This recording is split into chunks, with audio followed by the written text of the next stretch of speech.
ई मनुष्य के चोला भ्रमरा के प्रेम के सरह समूल रूप से नष्ट भ रहा। जना छोटा सा उदाहरण, कोनो जगह में एक विशाल जलाशय छल, वो जलाशय में विकराल कमल के फूल खिलल छल। एक दिन एक भ्रमरा वो कमल फूल के रस ग्रहण कर के उद्देश्य कमल फूल के भीतर घुस गए। संजोगवश सूर्य नारायण अस्त भ गए, सूर्य डूब गए, गुसाई डूब गए। कमल फूल के प्रभाव होते जब सूर्य नारायण अस्त हो जाते तो कमल के फूल सिकुड़ जाते।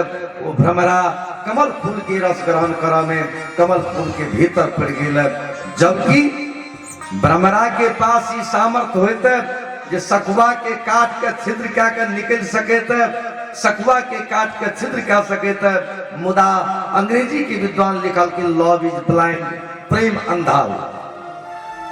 बेचारा भ्रमरा सखुआ के काट के छिद्र करे के क्षमता रहला के बावजूदो प्रेम के बदौलत वो कमल के पुष्प वो कोमल पराग के छिद्र कर से असमर्थ हो जाता है। और रात्रो गमिष्यन्ति भविष्यति सुप्रभातम, रात नष्ट भला के बाद कल सुबह में सूर्योदय के पश्चात एक फूल से निकल के दोसर फूल में गुजारा करब। बेचारा प्रेम में मस्त भागिल।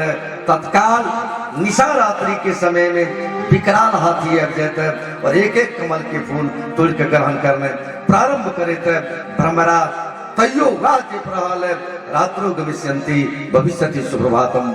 संजोगवश वो हाथी जे कमल के फूल के भीतर भ्रमरा रहे थे वो फूल समेत ओम नमो भगवते वासुदेवाय क्या जाते भ्रमरा के प्राण तत्काल समाप्त हो गए। या दशा मानव के आय बढ़िया पत्नी भेटे, कल बढ़िया बाल बच्चा भेटे, परसों नेपाल के मंत्रालय भेटे, चौथा दिन व्हाइट हाउस भेटे, पांचवा दिन मंगल ग्रह भेटे, काल के काल में पड़ जाते, जीवन समाप्त हो जाते, निरर्थक हो जाते।